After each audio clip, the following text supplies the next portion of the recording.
제가 하나님의 말씀을 봉독합니다. 그 성에 시몬이라 하는 사람이 전부터 있어 마술을 행하여 사마리아 백성을 놀라게 하며 자칭 큰 자라 하니 낮은 사람부터 높은 사람까지 다 따르며 이르되 이 사람은 크다 일컫는 하나님의 능력이라 하더라.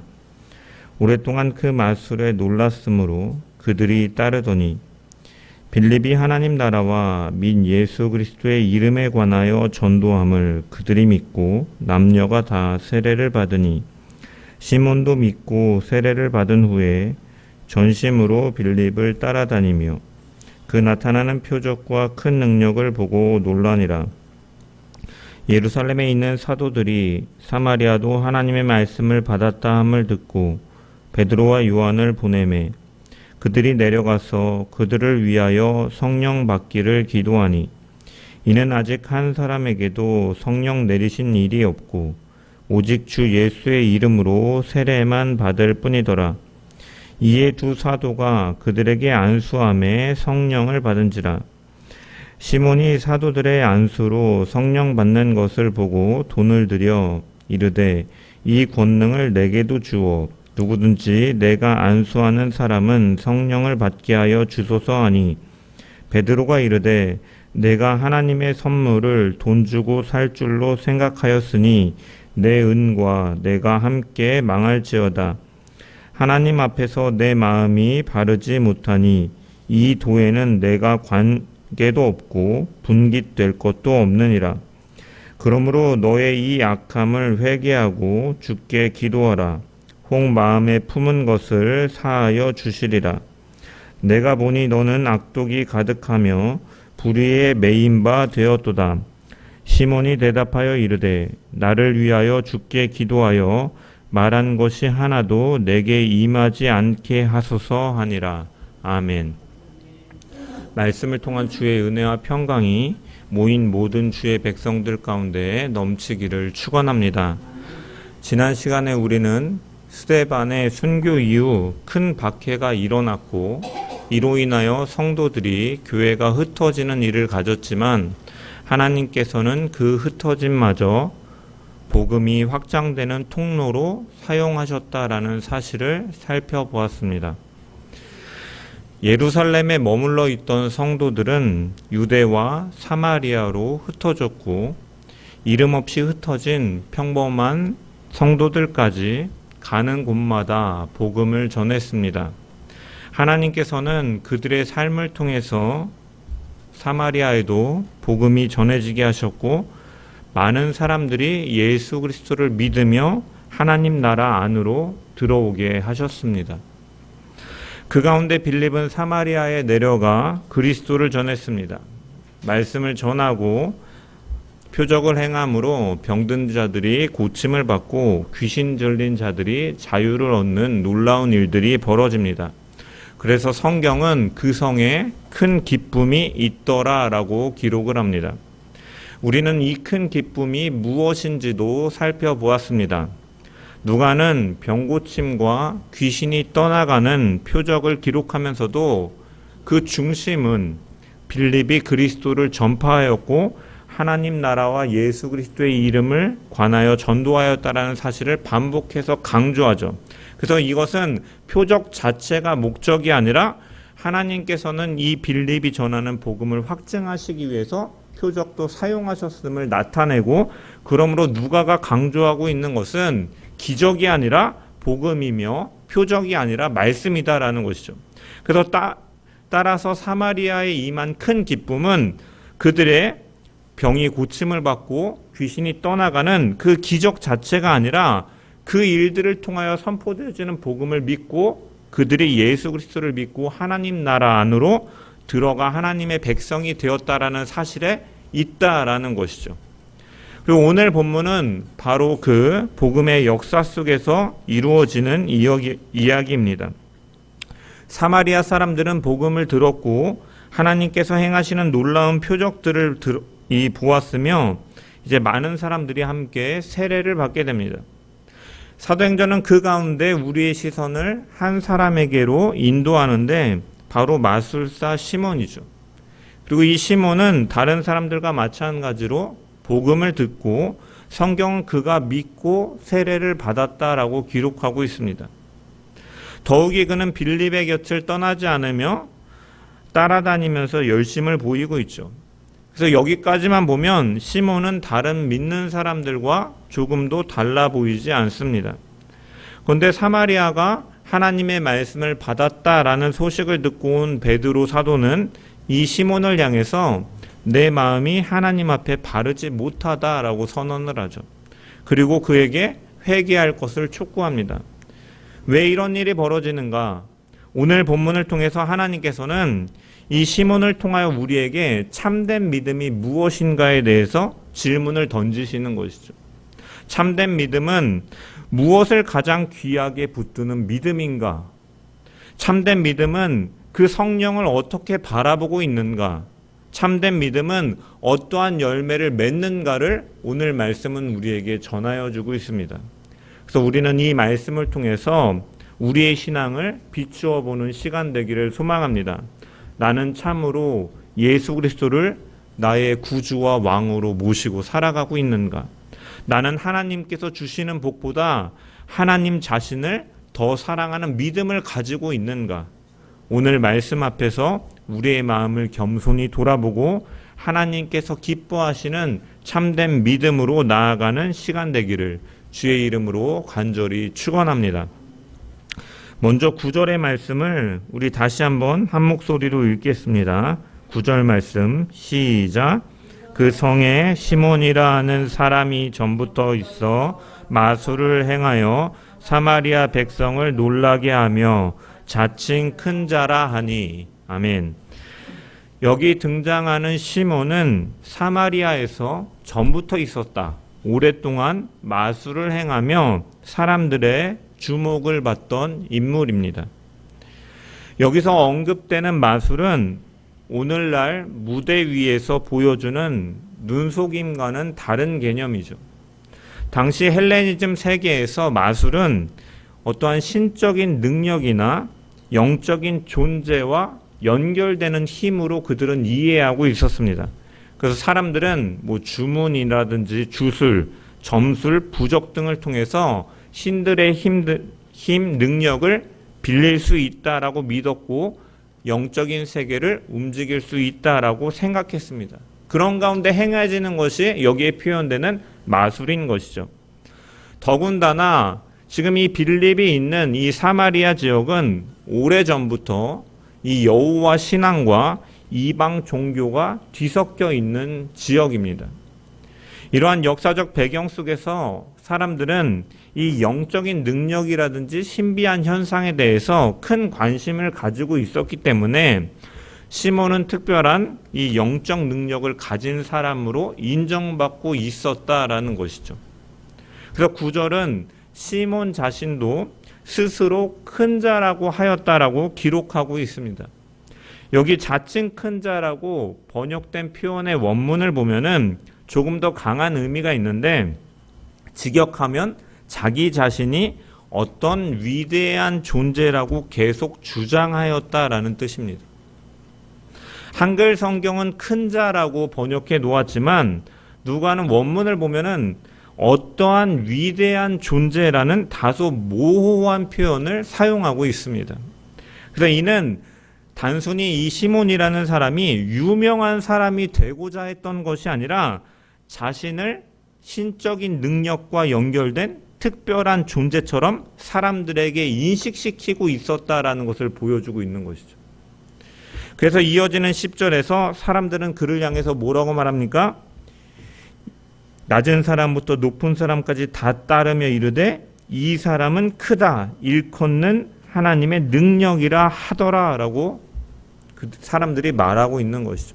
자신이 특별한 어떠한 존재인 것처럼 시몬은 나타내기를 원했고, 사람들은 그 모습을 보면서 하나님의 능력이다 라고 불렀다라는 것이죠.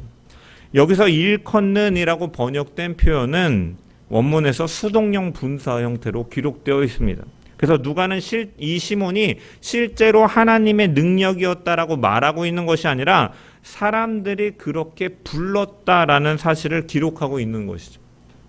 그만큼 사마리아 사람들은 시몬을 하나님의 능력을 가진 특별한 존재로 여기고 있었다라는 것이죠. 그리고 11절은 그 이유를 이렇게 설명하고 있죠. 오랫동안 그 마술에 놀랐습니다. 여기서 놀랐다라는 이 동사는 이제 완료 시제로 기록되어 있어요. 완료 시제는 한 번 놀랐다는 것이 아니라 오랫동안 계속해서 반복해서 놀랐다. 그의 영향력 아래 있었다라는 의미인 것이죠.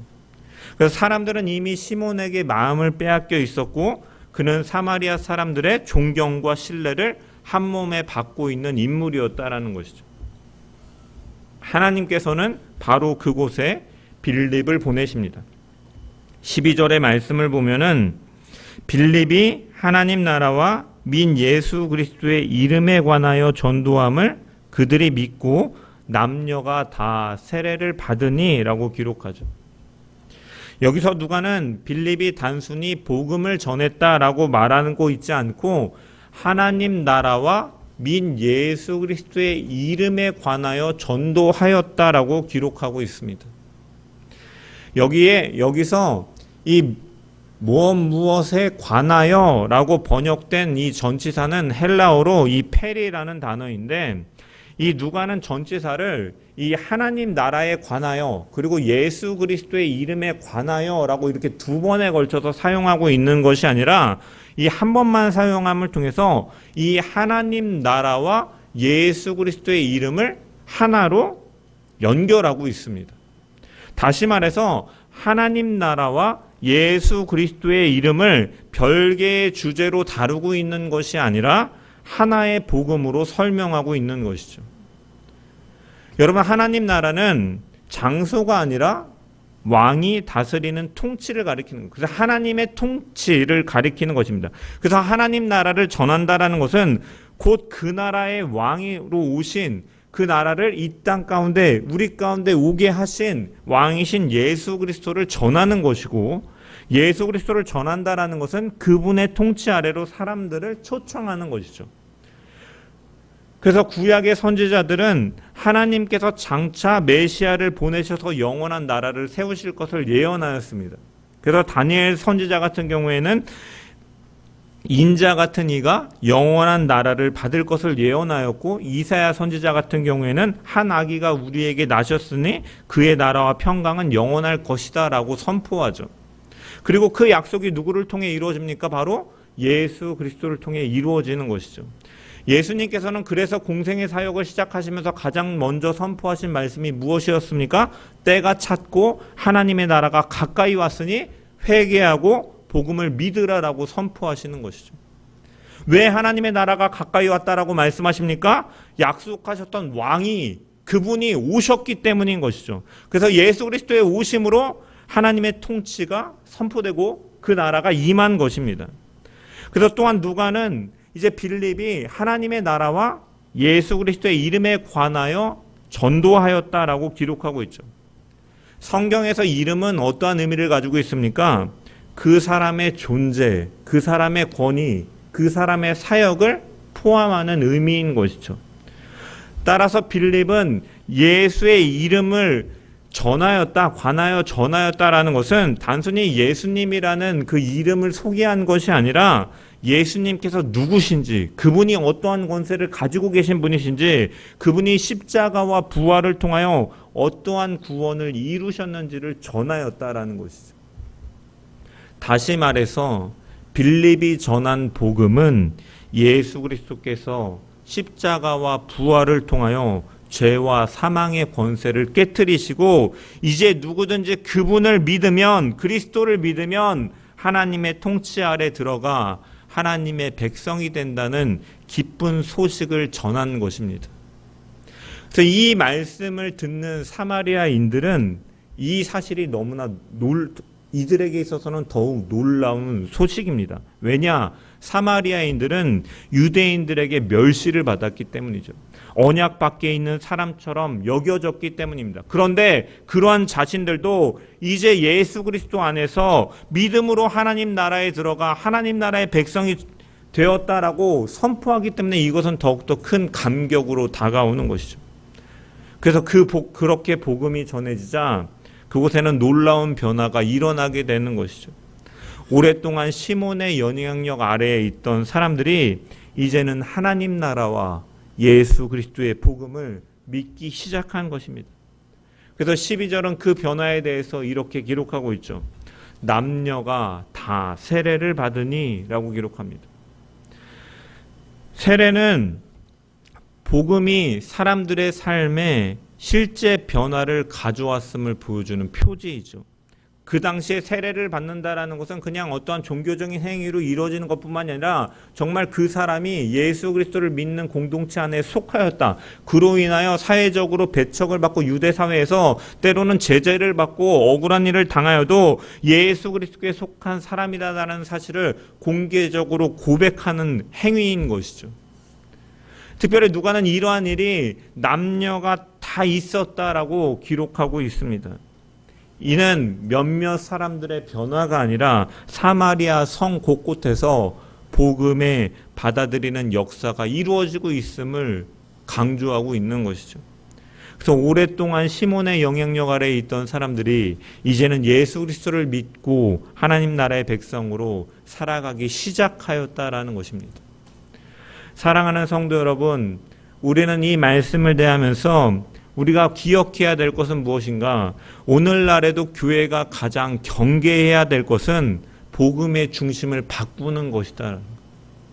세상은 교회를 향해서 시대마다 항상 교회가 무엇을 줄 수 있는지를 묻고 다가옵니다. 어떤 사람은 문제를 해결할 것을 기대하고, 어떤 사람은 위로를 기대하고, 어떤 사람은 형통과 성공을 기대합니다. 물론 하나님께서는 우리의 필요를 아시고 우리의 삶을 돌보시는 아버지시기 때문에 때로는 하나님의 뜻에 의해서 그러한 것들을 허락하시기도 하죠. 하지만 교회가 세상에 가장 먼저 전해야 될 것은, 가장 중요하게 전해야 될 것은, 중심은 그러한 것들이 아니다라는 것이죠. 빌립은 사마리아에 내려가 먼저 병을 고쳐주겠다라고 말하지 않았습니다. 귀신을 쫓아내는 능력을 먼저 전한 것도 아니었습니다. 그는 바로 하나님 나라와 예수 그리스도의 이름을 전하였던 것입니다. 왜냐? 사람에게 가장 필요한 것은 하나님 나라에 들어가는 것이기 때문입니다.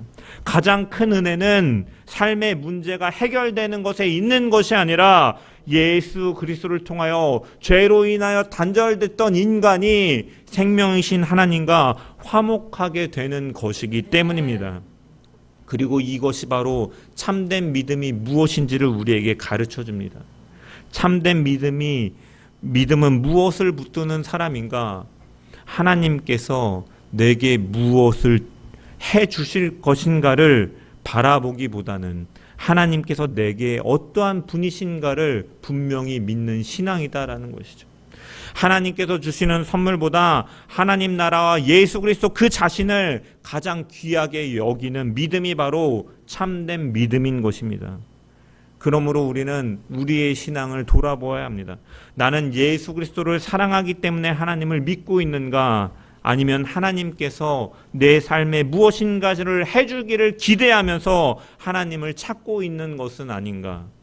복음은 우리의 삶에 무언가를 더해주는 소식이 아닙니다. 복음으로 인해서 무엇을 더 얻기 위해서 주어진 것이 아니다라는 것이죠.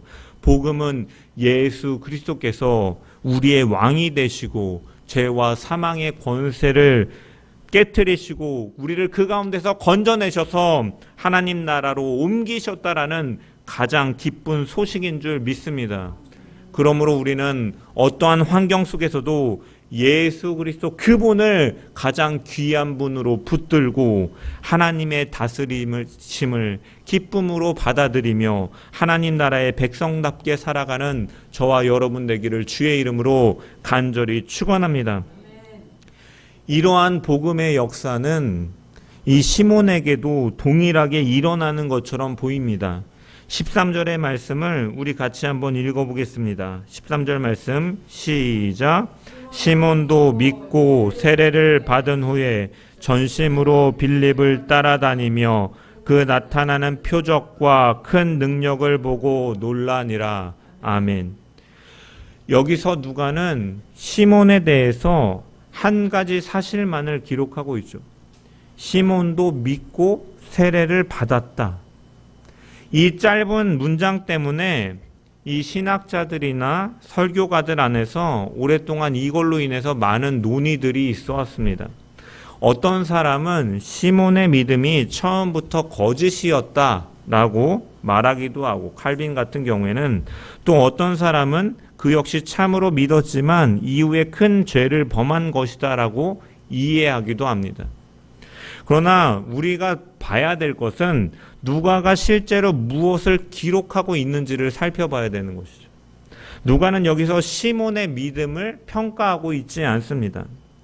그가 참된 믿음이라고도 하지 않고 거짓된 믿음이라고도 하지 않습니다. 그는 단지 시몬도 다른 사마리아 사람들과 함께 복음을 들었고 믿었고 세례를 받았다라는 사실을 기록할 뿐인 것이죠.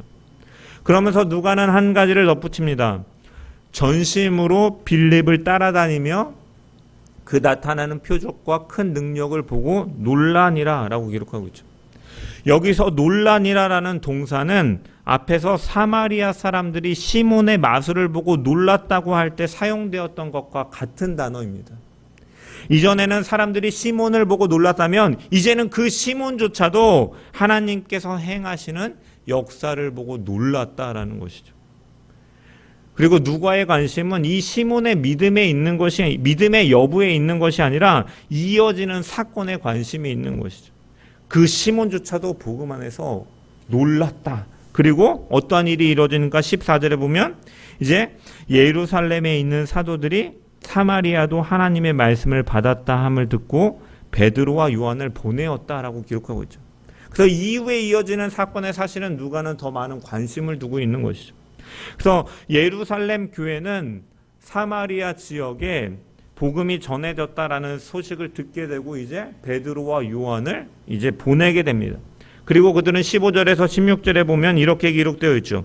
그들이 내려가서 그들을 위하여 성령 받기를 기도하니 이는 아직 한 사람에게도 성령 내리신 일이 없고 오직 주 예수의 이름으로 세례만 받을 뿐이더라 라고 기록하고 있죠. 여기서 우리는 한 가지 자연스러운 의문을 갖게 됩니다.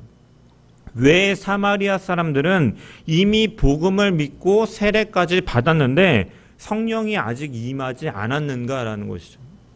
그래서 오늘날에도 어떤 사람들은 이제 이 본문을 근거로 해서 예수를 믿은 후에 다시 성령을 받아야 된다, 성령의 체험을 해야 된다라고 주장하는 사람들이 있습니다. 또한 어떤 사람들은 이러한 사도들과 같은 권위를 지닌 사람들의 특별한 안수를 받아야만 성령을 받을 수 있다라고 주장하기도 하는 것이죠. 그러나 그 전자는 오순절 신앙을 가리키는 거고 후자는 이제 신사도주의자들을 말하는 것이죠. 하지만 성경은 그렇게 말하고 있지 않습니다. 사도 바울은 로마서 8장 9절의 말씀을 보면은 만일 너희 속에 하나님의 영이 거하시면 너희가 육신에 있지 아니하고 영에 있다. 그러므로 누구든지 그리스도의 영이 없으면 그리스도의 사람이 아니라라고 말씀하죠. 이 성령의 임재와 믿음을 구분하는 것이 아니라 하나로 보고 선포하고 있는 것이죠. 또한 에베소서 1장 13절의 말씀을 보면 그 안에서 너희도 진리의 말씀 곧 너희의 구원의 복음을 듣고 그 안에서 또한 믿어 약속의 성령으로 인치심을 받았다라고 선포하죠. 성경은 이처럼 믿음과 성령을 구분하지 않는다라는 것, 분리하지 않는다라는 것이죠. 예수 그리스도를 믿는 사람은 모두 성령을 받은 사람이다라고 선포하고 있는 것입니다. 또 어떤 사람들은 성령은 특별한 안수를 받아야 임한다라고 주장하기도 하죠. 임파테이션을 말합니다. 하지만 본문을 자세히 보면 사도들은 먼저 안수하지 않고 있죠. 15절은 뭐라고 말합니까? 그들을 위하여 성령 받기를 기도하였다라고 말씀은 밝히고 있죠. 그렇다면 사도들은 왜 기도하고 있습니까? 성령을 자기들의 권한으로 줄 수 없기 때문인 것이죠. 만일 성령이 사도들의 권한 아래 있었다면 그들이 기도할 필요가 없었을 것입니다. 하지만 사도들은 기도함을 통하여 하나님께 간구하고 있는 것이죠. 이것은 성령께서 사람이 전달하는 능력이 아니라 하나님께서 주권적으로 주시는 하나님의 선물임을 분명하게 보여주는 것이죠. 그렇다면 믿음과 성령은 분리할 수 없고 믿은 자들은 성령이 함께 하시는데 왜 여기 사마리아에서는 성령이 늦게 임하였는가라는 의문을 가질 수가 있는 것이죠. 그래서 우리는 이 사건을 대하면서 이것은 교회의 일반적인 모습이 아니라 하나님께서 특별한 목적을 가지고 행하신 구속사적인 사건임을 기억해야 되는 것이죠. 우리가 사도행전 2장에 모여서 그들이 기도하였을 때 각 나라의 방언으로 말하였다라는 그러한 일들이 우리가 2장에서 살펴보았던 것처럼 그 특별한 구속사적인 사건 속에서 하나님께서 그러한 일들을 행하셨던 것처럼 그것을 일반화시킬 수 없다라는 것이죠. 마찬가지로 이 사건은 교회의 일반적인 모습이 아니라 하나님께서 특별한 목적을 가지고 행하신 구속사역 사건이었기 때문에 이렇게 일이 행하여진 것이다라고 이해를 합니다. 특별한 케이스다라는 것이죠. 그래서 왜 그러느냐? 사마리아는 앞서서 말씀드린 것처럼 오랫동안 유대인들과 깊은 갈등 그리고 적대적인 관계 속에 있었던 자들이죠. 그 시작은 북이스라엘이 아수르에 의해서 멸망한 이후부터 시작되었습니다. 아수르는 정복한 지역에 대해서 정책이 어땠습니까? 그곳에 거주하고 있던 백성들을 다른 지역으로 강제 이주시키고 반대로 여러 민족을 또한 그 땅에 보냄을 통해서 이제 어떻게 보면 민족을 희석시키고 섞는 일을 가졌습니다. 그러므로 인해서 민족의 공고한 이 통일성과 이러한 일체감을 희석시킴을 통해서 제국을 유지하기 위한 방식으로 이러한 일들을 행한 것이죠. 그래서 아수르가 북이스라엘을 멸망시킨 이후에 이 사마리아 성도 이러한 일들을 겪게 되는 것이죠. 이스라엘 백성들과 이방 민족들이 서로 통혼하게 되었고 신앙도 순수하게 보존되지 못하였습니다. 성경은 그래서 열왕기 하에 17장에 보면 그들이 여호와를 경외하면서도 동시에 자기들의 우상도 함께 섬겼다라고 기록하고 있는 것이죠. 다시 말해서 여호와 신앙과 이방 종교가 뒤섞인 혼합 종교 형태였다라는 것입니다. 이러한 이유들로 인해서 유대인들은 이 사마리아 사람들을 언약 백성으로 인정하지 않았고 사마리아 사람들 역시 예루살렘이 아닌 그리심산에서 자신들의 성전을 세우며 독자적인 신앙 공동체를 이루었던 것이죠. 그래서 수백 년 동안 이루어진 이러한 갈등은 예수님 시대에도 계속되었습니다. 그래서 유대인들은 사마리아 지역을 지나가는 것조차 꺼려했고 사마리아 사람들과 상종하지 않았던 것이죠. 이러한 배경이 있기 때문에 요한복음 4장에서 사마리아 여인이 당신은 유대인으로서 어찌하여 사마리아 여자인 나에게 물을 달라 하나이까라고 묻는 것도 바로 이러한 역사적 배경 속에서 이루어진 것입니다. 바로 이러한 상황 속에서 하나님께서는 사마리아 사람들이 곧바로 성령을 받도록 하지 않으신 것이죠. 만약에 사마리아 성도 사람들이 예루살렘 이 교회에서 파송된 사도들과 아무런 연결 없이 곧바로 성령을 받았다라면 예루살렘 교회와 사마리아 교회는 서로 다른 교회로 남았을 가능성이 컸던 것이죠. 하지만 하나님께서는 베드로와 요한이 직접 와서 그들을 위해서 기도하고 안수하는 과정을 통해서 사마리아 사람들도 예루살렘 교회의 성도들과 동일한 성령을 받은 하나님의 백성임을 온 백성 앞에서 교회 앞에서 확증하신 것입니다. 이것은 그리고 이미 예수님께서 사도행전 1장 8절에 말씀하신 약속이 성취되어지는 장면이기도 한 것이죠. 오직 성령이 너희에게 임하시면 너희가 권능을 받고 예루살렘과 온 유대와 사마리아와 땅끝까지 이르러 내 증인이 되리라. 이제 복음은 사마리아에까지 이르렀고 성령께서 유대와 사마리아를 하나의 교회로 묶으셨다라는 것을 보여주고 있는 구속사적인 사건인 것입니다. 그래서 바울은 훗날 에베소서 2장 18절에 이는 그로 말미암아 우리 둘이 한 성령 안에서 아버지께 나아감을 얻게 하심이라라고 말씀하고 있죠. 또한 에베소서 4장 3절에서 4절 말씀을 보면은 평안에 매는 줄로 성령이 하나 되게 하신 것을 힘써 지키라. 몸이 하나요 성령도 한 분이시니 라고 권면하고 있죠. 예수 그리스도께서는 십자가로 원수된 것을 허무셨고 한 성령 안에서 하나의 교회를 세우셨다라는 것입니다.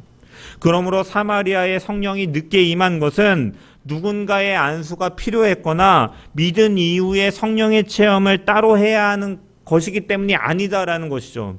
유대인과 사마리아인을 한 몸으로 묶으시는 하나님의 구속사적 계획을 드러나시기 위한 특별한 사건이었습니다. 사랑하는 성도 여러분, 오늘도 이 성령께서는 우리에게 능력만 주시는 분이 아니라 우리를 예수 그리스도께 연합하게 하시고 하나님의 자녀로 삼으시고 서로 다른 사람들을 한 몸, 한 교회로 세우시는 하나님이신 줄 믿습니다.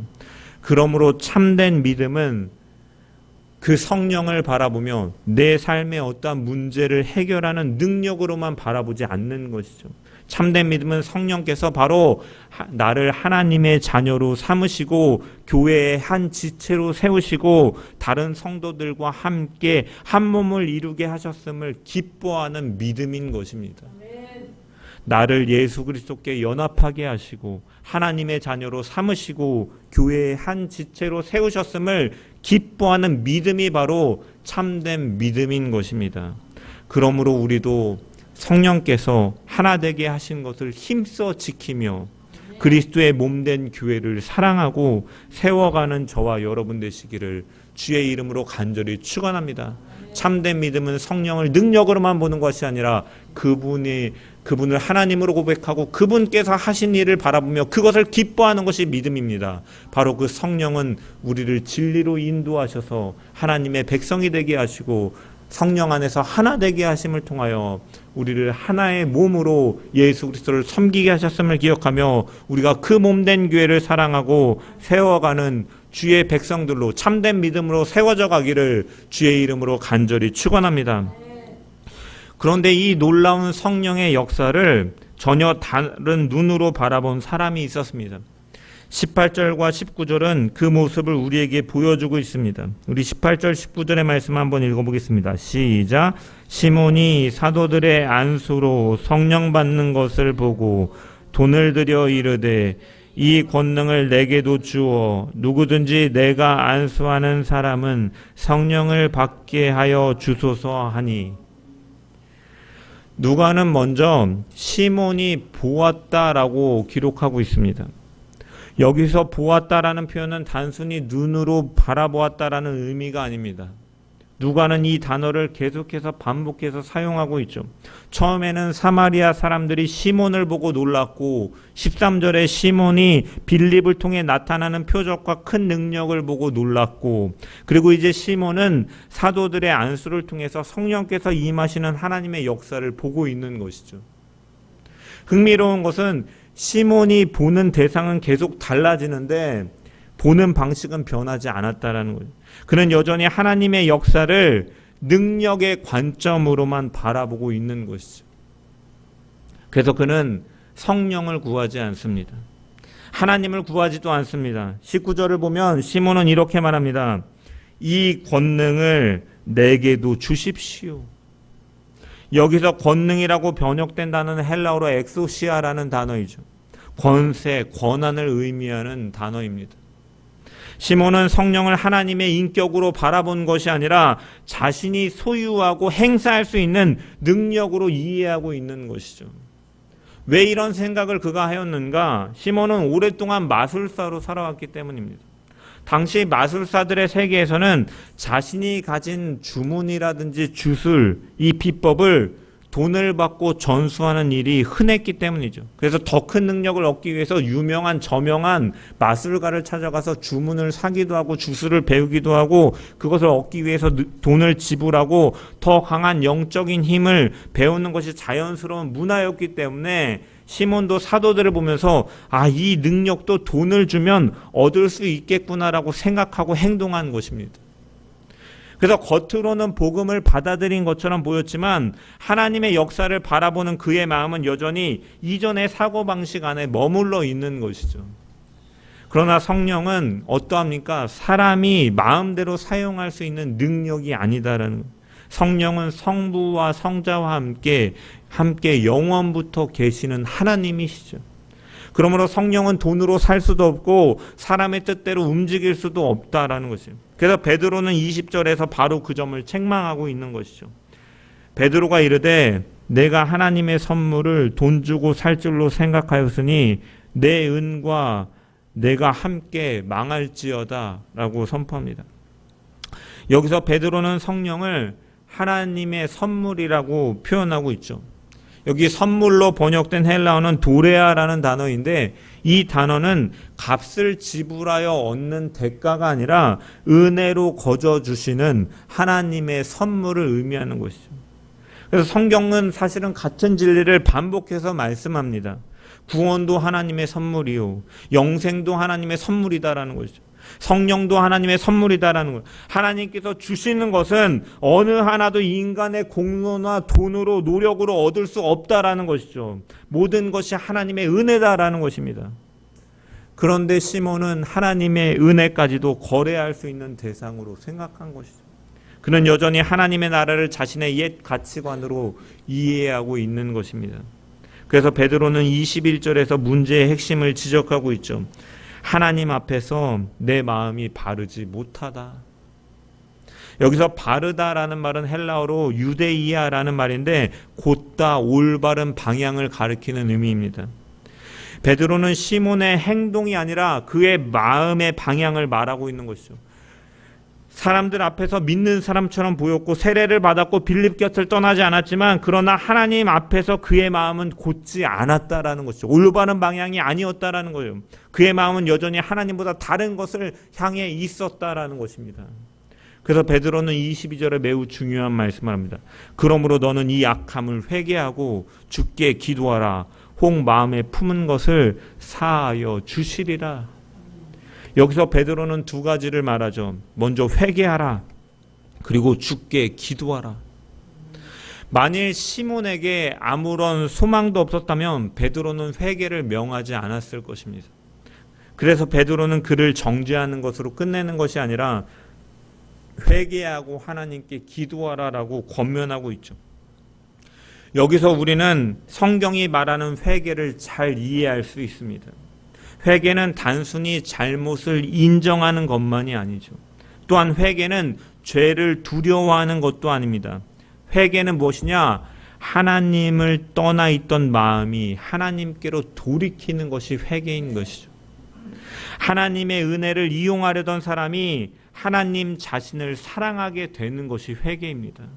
죄 때문에 하나님을 피하던 사람이 하나님께로 돌아오는 것이 회개인 것이죠. 그래서 참된 회개는 언제나 하나님께 나아가는 것으로 나타난다라는 것이죠. 죄를 인정하는 데서 끝나는 것이 아니라 하나님께 용서를 구하며 그분께 돌아가는 것이 참된 회개요, 참된 믿음이다라는 것이죠.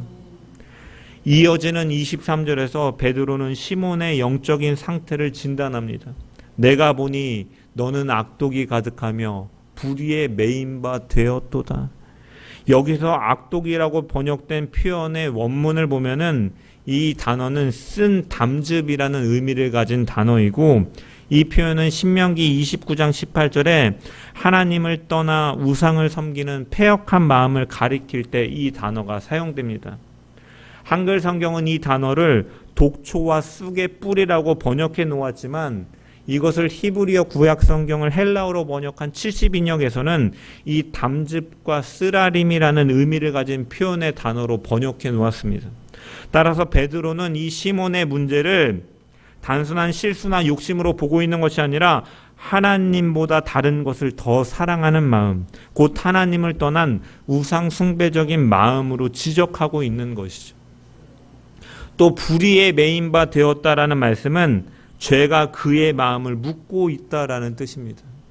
겉으로는 자유로운 것처럼 보이지만 그의 중심에는 아직 죄의 지배 아래 있다라는 것이죠. 그러자 시몬은 뭐라고 말합니까? 24절에 이렇게 말합니다. 시몬이 대답하여 이르되 나를 위하여 주께 기도하여 말한 것이 하나도 내게 임하지 않게 하소서 하니라라고 기록합니다. 여기서 누가는 매우 의미 있는 대조를 보여주고 있습니다. 베드로는 분명히 너는 회개하고 주께 기도하라라고 권면하였습니다. 하지만 시몬은 두려워하면서 나를 위하여 기도해 줘서 내게 그것이 임하지 않도록 너가 기도해 달라고 말합니다. 성경은 그가 정말 하나님께 나아가 회개하며 기도했는지를 기록하고 있지 않죠. 또한 그 이후에 시몬이 어떻게 살았는지를 기록하고 있지 않습니다. 물론 전승에 의하면 외경에 의하면 그가 나중에 영지주의에 가담해서 베드로 사도를 공격하였다라는 말도 있지만 성경은 어찌됐든 정경에서는 이러한 것들을 언급하고 있지 않고 누가는 의도적으로 이야기를 여기서 멈추고 있죠. 오픈 결말이라고 할 수가 있습니다. 왜냐? 누가의 관심은 이 시몬의 마지막을 알려주는 것에 있는 것이 아니라 이 말씀을 듣는 모든 사람들에게 질문을 던지는 데 의미가 있기 때문이죠. 시몬은 베드로의 말을 듣고 두려워했습니다.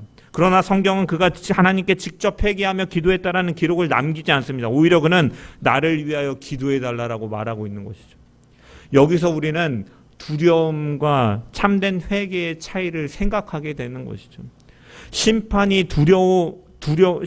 두려워하는 것과 죄를 미워하며 하나님께 나아가는 것은 같은 것이 아니다라는 것이죠.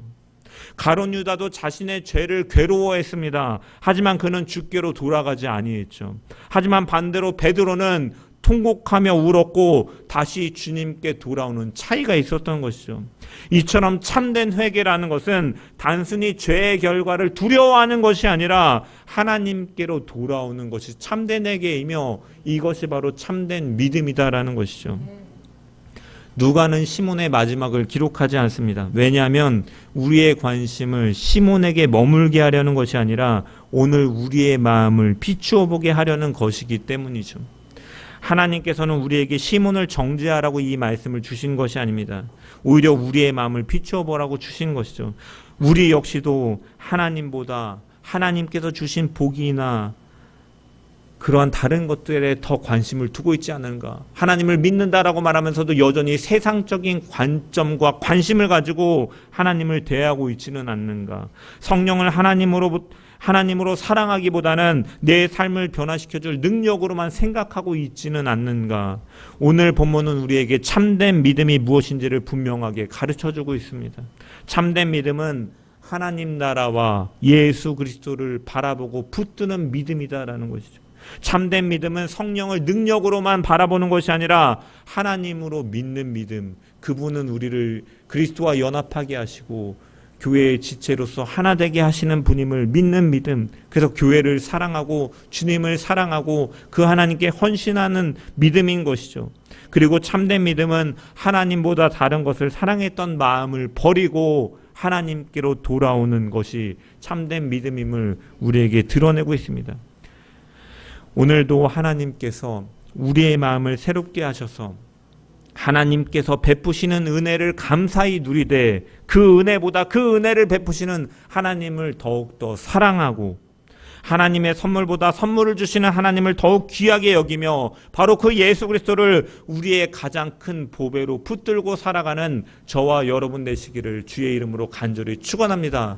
그리고 그 성령을 바라보면서 우리와 함께 하시며 선물로 우리 가운데 오신 성령을 하나님으로 고백하는 가운데 그분께서 날마다 우리를 인도하실 때마다 예수 그리스도께 더욱더 가까이 나아가며 또한 그분께서 우리를 한 몸 한 교회로 묶으신 것을 기억하며 한 지체로서 서로 사랑하고 주님의 몸된 교회를 세워가며 주님의 뜻을 나타내는 교회로 서가는 저와 여러분 되기를 소망합니다. 그리고 단순히 죄를 인정하고 두려워하는 것에 그치는 것이 아니라 성령께서 그 죄를 깨닫게 하시고 알게 하실 때 우리는 돌이켜서 주의 긍휼을 구하며 그분께로 나아가는 참된 회개의 열매를 맺는 참된 믿음을 가진 주의 백성들 되기를 주님의 이름으로 간절히 축원합니다.